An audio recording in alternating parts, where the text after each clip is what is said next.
It's with pleasure for me to welcome today Chris Frogner to the Impact Room, COO and co-founder of Arma. How are you today, Chris? Are you well? I'm very well, John. Thanks for having me. How you doing? Yeah, really well. It's a pleasure. Absolute pleasure. So, for those that are unaware, what would be your elevator pitch then, Chris? Yeah, sure. So, my name is Chris Frogner. My background is from actually I don't actually come from an insurance background. I worked at Bloomberg and then Barclays Wealth in the city before, together with my co-founder Ben Smith. We co-founded Arma back in 2019. We do personal possessions insurance, targeting typically the younger generation, the next generation, those sort of aged 18 to 35, very often renters, students, and we say to them basically pick 1 to 5 items that you want to insure on a monthly subscription, and it's covered wherever you go, inside, outside, abroad. That's us in a nutshell. Absolutely fine. Yeah, and I think that quite clearly thus far, and I should imagine will continue to be very successful. Yeah, absolutely going in the right direction. Yeah, and I think that it's always a pleasure to welcome people onto the platform that are successful and making changes in the industry, which is always good. So we're here today, and we're going to talk around EDI, which is a very, very important for myself, and I know it's important for you as well. Despite the fact that looking at us, you might not imagine that to be the case, as we're both white males. But it is a really important issue, and I think that more needs to be done around it, and hopefully we can share some insight today to provide insight, hints, tips, or just conversations around the matter. So yeah, Chris, you yourself are a successful insurtech leader, and you've managed and led many professionals across the industry. What do you think are some of the key challenges facing EDI within insurance generally? That's a good question. I think, a lot of people don't seek to come into insurance. It's not the number one destination. It can be seen sometimes as, I guess, a bit boring. People don't know it very well. So what you do find is a lot of people who end up in insurance are people who have maybe connected previously, alongside a bit of a talent drain. It sort of perceived talent drain in the industry as well. So it's from my perspective and from our perspective, one of the key challenges is actually how do you get the right people in, right? How do you actually promote diversity? How do you manage to get yourself a diverse workforce? Because as you self said, it has been and still is to some extent quite dominated by white males. So that's absolutely one of the key challenges, I would say. Yeah, and I can't argue at all really with that. I think that definitely traditionally when you look at the insurance industry, you may create a certain image in your head of who might be at the senior sort of throes of an organization within an insurance industry. And again, I think that when you're thinking about a career, the vast majority of people that I know that are within insurance certainly never set out the first day on the career ladder of thinking, right, I really want to get into insurance. There may be a few, but I know many people fall into it. So, given the challenges that you mentioned there, what would you consider to be the methods and or techniques that you have used personally within Arma to that have worked best for you? Where do you see the best results coming from? Yeah, sure. So sort of step one is consider where do you actually want to get your workforce from? is really important for us. It's also sort of, where we've been able to, we've hired from the bottom and then promoted internally. I know that's not always possible, but it's sort of it. If you're hiring into a more senior position, odds are you probably the pool of people is more heavily weighted towards white men, but that's not really an issue when you're hiring people on a grad scheme or just out of university using an internship or whatever, or through an apprenticeship scheme. All of things we've done, and we've done in the last year even. There's also so for us, as a small startup, we're based on the campus of the University of Essex and the knowledge exchange, like the knowledge gateway. Loads of startups here, and it gives us access to the student population. So using those for internships, and then they then become full-time permanent employees has worked brilliantly for us. Another thing that we've done quite a lot of work on is just making sure that our job ads are actually written in a way where we really get across inclusivity and the fact that anyone is welcome to apply. And we've got some outside help to make sure that those job ads are written so that anyone will actually want to apply to them, because it's very easy to sit here and write a job ad, but that might just by changing a few words around and changing the look and feel of it, it might actually encourage people to apply who maybe normally wouldn't. So that's really important to us as well. Yeah, and I think that it's quite interesting what you said. Well, many of the things that you say, really. I think that putting yourself within the university is inspired, really. I mean, I still work within insurance today in some form, shape, or guise, considering that I recruit into the space. But I started on the telesales floor of an insurer coming straight out of university. If the opportunities are there for people to obviously start at the bottom, there's absolutely no reason why these people can't then progress forwards. And like you say, definitely in an EDI capacity, it's always difficult to I suppose hire at a senior level because there is a lack of talent, shall we say, from a diverse background, simply because of trends and tendencies that happened previously, right?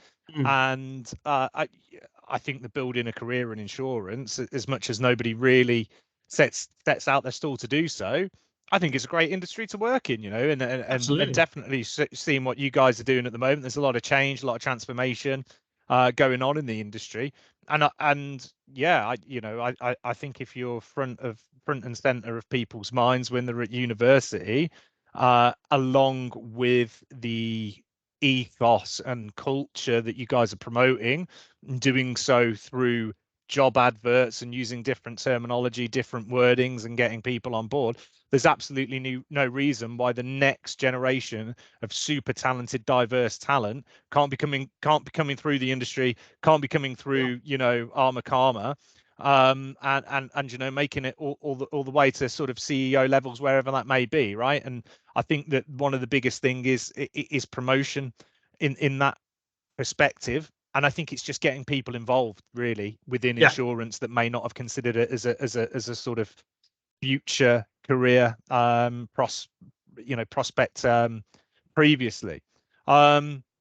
So okay, and what would be one bit of advice that you could give for an organizations who wanted to improve their EDI? Yeah, I think the one thing, it's easy to go down that, we need to hire diversity. It's easy to go down that route, but what you need to actually do is you need to proactively cultivate, I guess, an inclusive environment within, focusing on creating inclusive policies. It should be front and center because diversity will follow. It's easy to hire diversity, but how do you get those people to stay? So by focusing on having inclusive policies and being an inclusive place to work, that's how you end up with a long-term sort of net benefit to your entire workforce, and actually will retain diversity. Just cultivating the atmosphere, cultivating the environment. It's silly little things like having a flexible policy on where your staff can work from, whether that's at home or loads of people have reasons why they might want to work from home. If you've recently had a child or whatever, or for whatever reason, and those people might not be applying to your organization, or might want to leave and go get a different job if you're not allowing them to actually that flexibility, basically. So I think an example of one of the policies, but yeah, basically focusing on an inclusive environment is absolutely the one piece of advice I think I would give. Yeah, and again, I couldn't agree more with you. I think that an inclusive environment is huge, and personally, I see that it needs to come down from the C-suite, from the top, Yeah, all the way through. It's all very well and good saying that you're going to be inclusive, and if the messaging doesn't come from the top, it isn't believed in within the culture, and it isn't rolled out through the whole organization. exactly. It's just words, isn't it, really? So I can completely understand that, and I think that the retention of talent will lead to a more diverse sort of management structure in the future as Yeah. well. So couldn't agree more with you there. So clearly EDI is something that you're passionate about. What do you see as the biggest benefit of inclusion and equality in business generally today? I think it's diversity of with diversity you get more of a diversity of ideas and approaches to problem solving. It's something we've really seen, and how that we've that's really helped us. We're a B2C, we're a D2C business, and maybe we if it was just me and my co-founder making the decisions, and people who if we were making all the decisions, maybe we'd be missing things. But by having diversity internally, people actually raise questions and say, well, have you thought about this, and how's that going to impact these kinds of customers, and how are people going to see? So just that, getting that diversity of ideas is really, really helpful. Yeah, and again, I would concur with that, right? I think that the UK population is a diverse population. Yeah, If you haven't got a diverse sort of thoughts coming through at the top, how are you ever going to sort of represent the whole of your customer base and exactly. consider the customer base? Completely, so unless you've got a micro niche and you are literally only selling to people that all wear the same sort of clothes, go to the same places, and have the same thoughts and ideas, diversity is essential, really, to make sure that you consider every sort of every customer that you have. So yeah, again, I think that's a really good point on that. So can I ask, when you look back at your career, who do you most have to thank for some advice, mentorship, or guidance, which really helped you with your EDI strategy?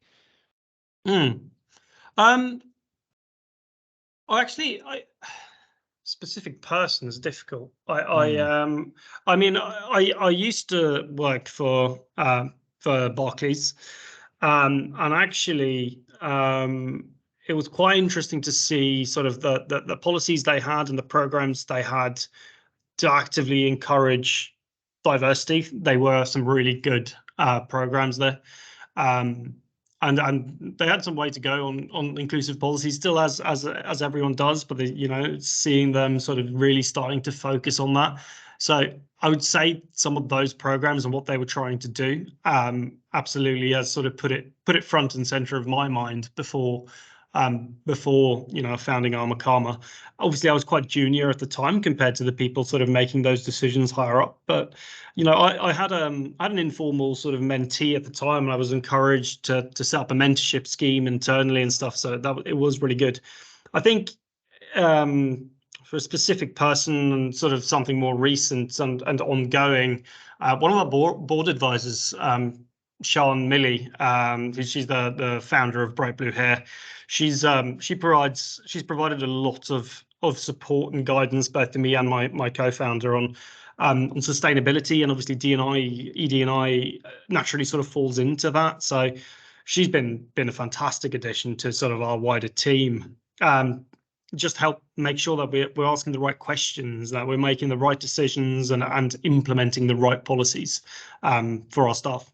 And just off the cuff a little bit here, how important do you think that it is that people are open to sharing, their best practices, I suppose, and sharing information with one another, and being open with results on EDI? Because clearly, on a personal basis anyway, I generally find that the best way to improve a performance is to measure that performance and understand where the pitfalls are. So how important do you see the sort of networking and sharing of best practice, and everybody being open, and everybody's trying to achieve the same goal, right?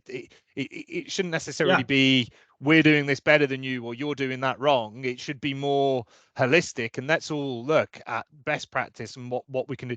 How important do you think that is, not only in the insurance industry specifically, but across all business, to be sharing these sort of ideas and best practices? Yeah, no, very, very good point. It's very important. I sit on as part of a group of a larger organization, where we're a ED&I group, and we're trying to obviously promote ED&I for a wider group of businesses. But some of the things that have been shared there and people have talked about, have sort of, I've gone, oh, hang on, we're not doing that. Why aren't we doing that? And to be honest, that's why the whole reason why we thought, oh, hang on, we need to really think about how we write our job ads, because it's something that, quite frankly, I hadn't considered before.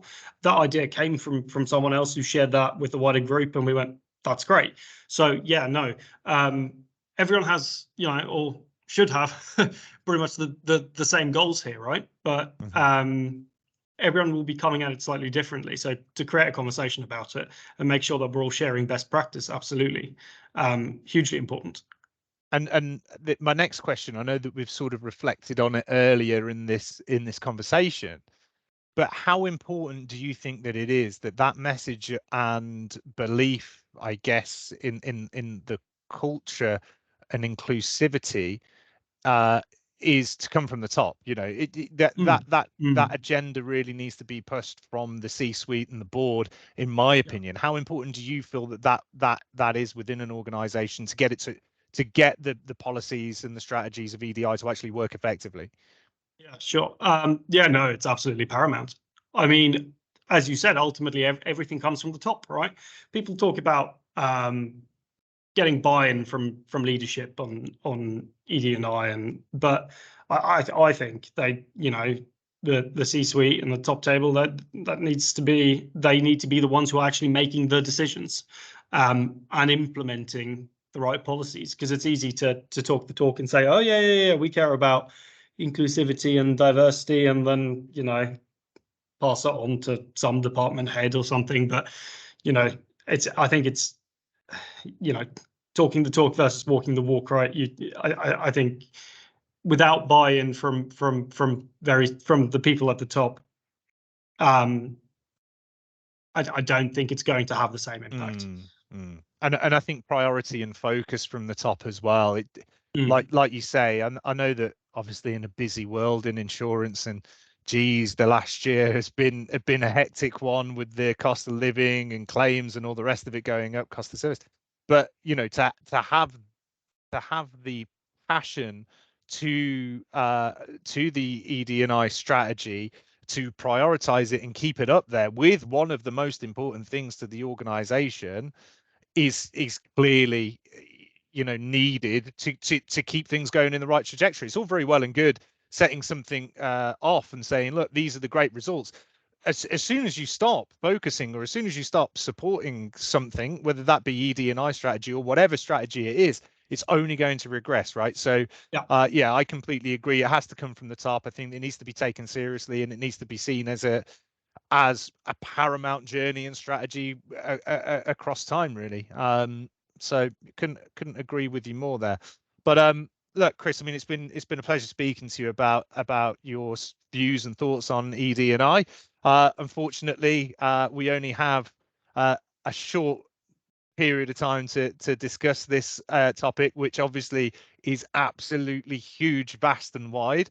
But I'm happy that we've had the chance to speak about a small segment of it between ourselves just now. Is there anything that you would want to add that you haven't said about your thoughts, feelings, or anything like that at this moment in time? No, not really. But I mean, obviously, thank you very much for speaking today, John. It's been great. No, I think it's a great topic, and as you say, quite a vast one. But no, I mean, the only thing I would say is, what I said earlier is that, focus on making sure it comes from the top, proactively cultivate that, environment, that inclusive environment, and yeah. Superb. Well, look, Chris, it's been an absolute pleasure. I want to thank you for your time. And yeah, I'm sure that we'll speak again soon enough. But thanks for your time today in the Impact Room. Cheers, Chris. Right, thank you very much, John. Cheers.